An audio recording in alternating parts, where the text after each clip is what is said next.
Folks, how's it going? This is Abhijit here, and welcome to DevOps Challenge Hub. So let's start with today's interview question. Let me share my screen.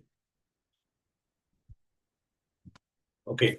So today's interview question is: how do you integrate Amazon RDS relation database RDS with EC2 and VPC for secure access? So we create RDS database. Now, how it should connect with the EC2? So before going to that, we need to understand the three-tier architecture. We'll go into the short interview question and answer later.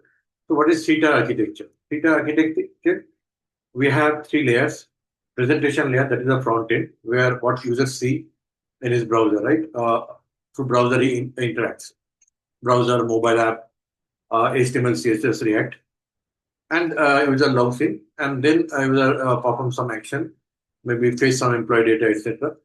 And then that API request goes to backend. Backend is your application tier. Application tier where your business logic is running.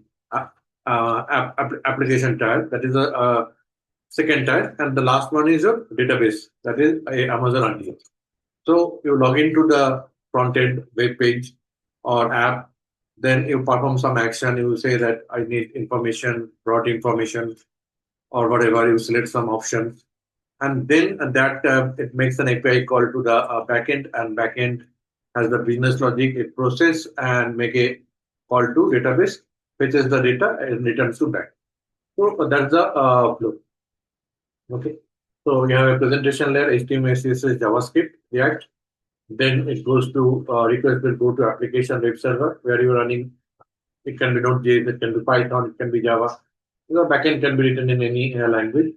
And final tier is a database tier, that is Amazon RDS in this particular case. Okay. So now, once we have this, so here we have the web server where HTML, CSS, React application is there. Then we have the backend application server and database server. So these two can be in the private subnet. And this one should be in the public subnet. It should be front facing because the user is interactive. User will talk to this guy. And then in the same VPC, this guy can be in the application layer. This EC2 can be in the private subnet, and RDS also should be in the private subnet.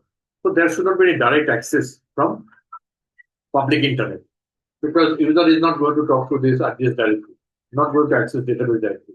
Only this guy is going to interact with you. Even presentation layer also not going to access directly, right?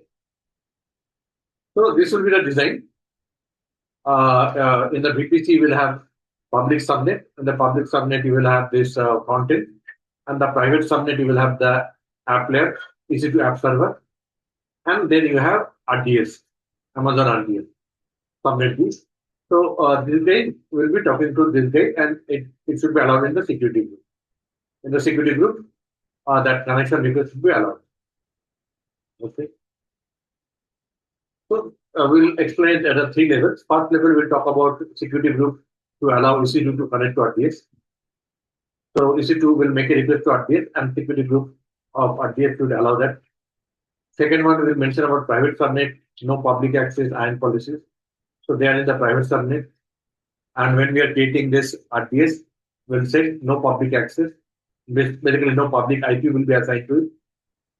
And IAM policies will decide who can access, who can do what. Like developer should not be able to create and delete, only DevOps engineer they will be able to create, delete. That kind of permission IAM policy will be set. So how I set up EC2 and RDS securely. So first setup will be when I first deploy a web application on EC2, I need to connect to MySQL database. Now to initial my initial goal will be just connect. Connection is working. So I will set up two security group, one for EC2, other one for RDS. And then at the RDS security group, I will allow inbound traffic 3306. That is the MySQL port. Only from EC2 security group, not from any other IP address. So only from this EC2 instance, request will be accepted. Okay. and my EC2 instance inside the same VPC could talk to RDS instance.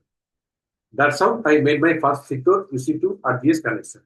No public exposure, no unnecessary open port. After that, I will thinking about production security. So I will put web traffic EC2 in the public subnet. Another, if I have app server, etc., then it will be in private subnet, and RDS database should be in the private subnet. And RDS should not have any public IP. And I will be using two subnet groups so that I get multi-availability availability setup, multi-agent setup, so that if one availability zone is down, another there will be failover in the another zone. So that way, I will achieve high availability. And also for managing access, I will use IAM policies to control who could perform RDS operation. Right? Like for example, developer don't need this create DB instance, modify DB, delete DB. So only the DevOps engineer, they will have that access. Only DevOps user, I will set this IAM policy. So that is the second level. And third one is enterprise grade security, where I will start using VPC endpoint. So there is an app server which is in the VPC private subnet. Your RDS also private subnet. So this app server might need to connect to some S3 bucket or something else. So it does not need to go through internet. It can go through S3 and other things through AWS private link or AWS VPC endpoint, and so that it can privately access the AWS services. It can interface with VPC endpoint so that EC2 instance could privately connect to the AWS service. And then I will enable multi-agent for automatic failover. Will create cross-region read replicas for redundancy and automated snapshot backup, etc. So that way it will be scalable, resilient, and audit friendly. So this is the way it will be set up: EC2 and VPC and RDS. Right? So let's see, like a three-level answer. You can give the basic is EC2 and RDS. EC2 security group means an RDS security group, only EC2 security group will be allowed at port number 3306. That is the first level. Second level, you can talk about private subnet, public subnet, where you are going to place EC2 and Y, where you are going to place application server, RDS and Y. Right? Application server and RDS, people don't need direct access, public access, so you don't need public subnet.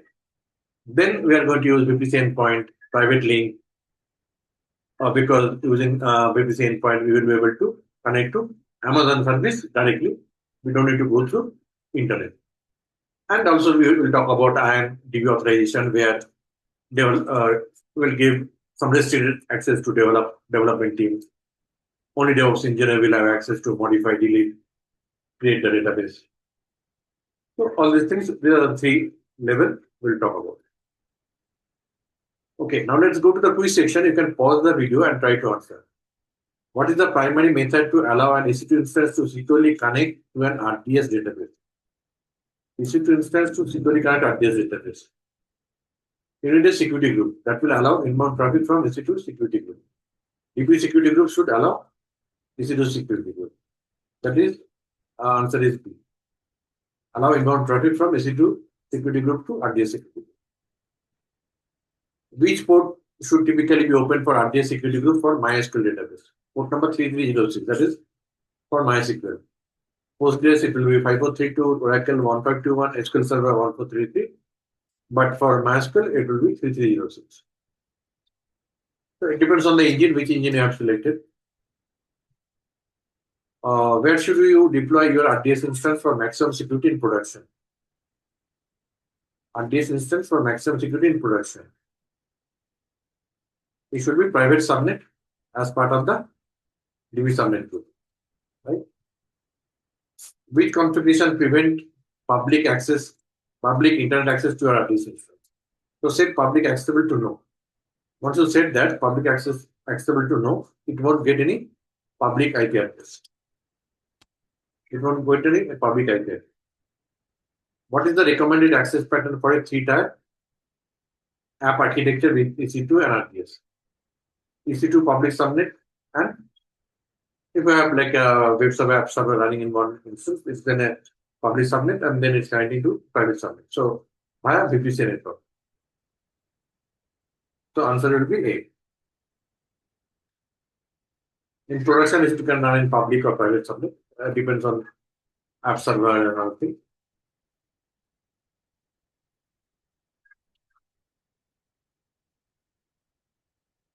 Okay, that's it for today. Hope you like this video. Please like, share, and subscribe to my YouTube channel. And also follow my LinkedIn page, DevOps Selling Hub. I post quiz contest daily. You can participate in that, and you can join my WhatsApp communities where I post daily job updates and interview tips, career tips. Thank you for watching this video. See you again in the next video.